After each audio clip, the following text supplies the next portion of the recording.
Lorsque Jésus lit ce passage du prophète Isaïe, l'Esprit du Seigneur est sur moi parce qu'il m'a consacré par l'onction, c'est assez étonnant. Jésus, en réalité, ne fait pas de commentaires. Il se contente juste de dire « c'est aujourd'hui que s'accomplit cette écriture ». Il aurait pu faire une explication de tout ce que veulent dire ces paroles. C'est aujourd'hui que s'accomplit cette écriture. Et même, il est dit dans la suite de cet évangile que tous les gens étaient suspendus, qu'ils étaient étonnés, fascinés par la parole de grâce qui sortait de sa bouche. Et pourtant, Jésus n'a rien dit de plus. Aujourd'hui, c'est aujourd'hui que s'accomplit cette écriture. Alors, qu'est-ce qu'il faut comprendre? C'est que quand Jésus a parlé, c'est-à-dire quand c'était plus seulement le prophète Isaïe qui parlait, mais Jésus lui-même qui disait « L'Esprit du Seigneur m'a consacré par l'onction, il m'a annoncé porter aux pauvres la bonne nouvelle ». Au fur et à mesure que Jésus parlait, sa parole transformait ses auditeurs. La parole de Jésus n'est pas la parole d'un prophète. Le prophète annonce.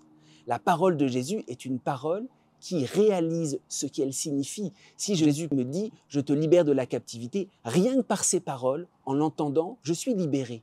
La parole de Jésus est puissante et efficace par elle-même. C'est pour ça que Jésus n'a qu'à dire « c'est aujourd'hui que s'accomplit cette écriture ». Et c'est vrai, on voit ça dans l'Évangile. Lorsque des gardes veulent arrêter Jésus, aucun homme n'a parlé comme cet homme.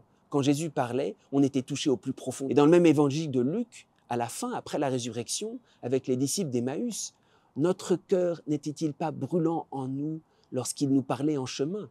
Lorsque Jésus parle, sa parole mystérieusement, elle agit en nous. Alors, ça nous dit quelque chose de la manière dont on doit écouter la parole de Jésus.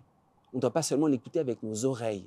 On ne doit même pas seulement l'écouter avec notre cœur, avec notre intelligence pour chercher à comprendre, c'est beaucoup plus. On doit se rendre disponible à une parole toute puissante qui peut nous transformer. On est face à une parole créatrice et c'est beaucoup plus exigeant. La Vierge dira à l'ange, mais c'est la parole de Dieu, qu'il me soit fait selon ta parole. C'est-à-dire, c'est pas seulement je l'écoute ou je garde cette parole, c'est-à-dire je laisse tout pouvoir à la parole de Dieu pour agir en moi. Aujourd'hui s'accomplit cette écriture, cette parole que Jésus prononce.